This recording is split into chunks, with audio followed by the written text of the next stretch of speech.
ಇವತ್ತು ನಮ್ಮ ನಾಯಕರಾದ ಭೋಜೇಗೌಡರ ನೇತೃತ್ವದಲ್ಲಿ ನಮ್ಮ ಚಿಕ್ಕಮಗಳೂರು ಜಿಲ್ಲೆಯಲ್ಲಿ ರಾಜ್ಯ ಸರ್ಕಾರದ ವಿರುದ್ಧ ಭ್ರಷ್ಟಾಚಾರ ವಿರುದ್ಧ ನಾವು ಇವತ್ತು ಪಂಜಿನ ಮೆರವಣಿಗೆಯನ್ನು ಮಾಡಿ ನಾವು ರಾಜ್ಯ ಸರ್ಕಾರಕ್ಕೆ ಬಿಸಿ ಮುಟ್ಟಿಸಬೇಕು ಅಂತೇಳಿ ಇವತ್ತಿಂದ ಕಾರ್ಯಕ್ರಮವನ್ನು ಶುರು ಹಚ್ಕೊಂಡಿದ್ದೀವಿ.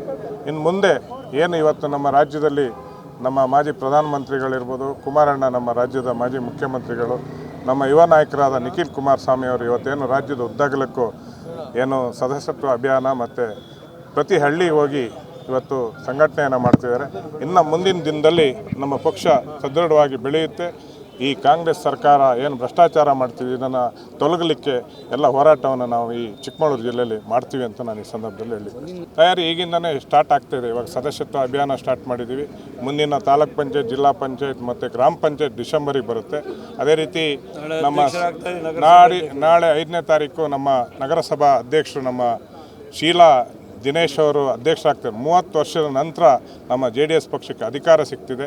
ಇಲ್ಲಿ ಕಾರ್ಯಕರ್ತರು ಇರ್ಬೋದು, ನಗರದ ಪ್ರತಿಯೊಬ್ಬ ಪ್ರಜೆಗೂ ಅನುಕೂಲ ಮಾಡಿಕೊಡ್ಲಿಕ್ಕೆ ನಮ್ಮ ನಗರಸಭಾ ಅಧ್ಯಕ್ಷರು ಮಾಡ್ತಾರೆ ಅಂತ ನಾನು ಈ ಸಂದರ್ಭದಲ್ಲಿ ಹೇಳ್ತಾ, ನಮಗೆ ಒಂದು ಅವಕಾಶ ಸಿಕ್ಕಿದೆ. ಆ ಅವಕಾಶವನ್ನು ಸದುಪಯೋಗ ಪಡ್ಕೊಳ್ತೀವಿ. ನಾವು ಭಾಜಪ ಪಕ್ಷ ಒಟ್ಟಿಗೆ ಇವತ್ತು ಅಧ್ಯಕ್ಷ ಹೊಂದಾಣಿಕೆಯಲ್ಲಿ ಆಗ್ತೇವೆ.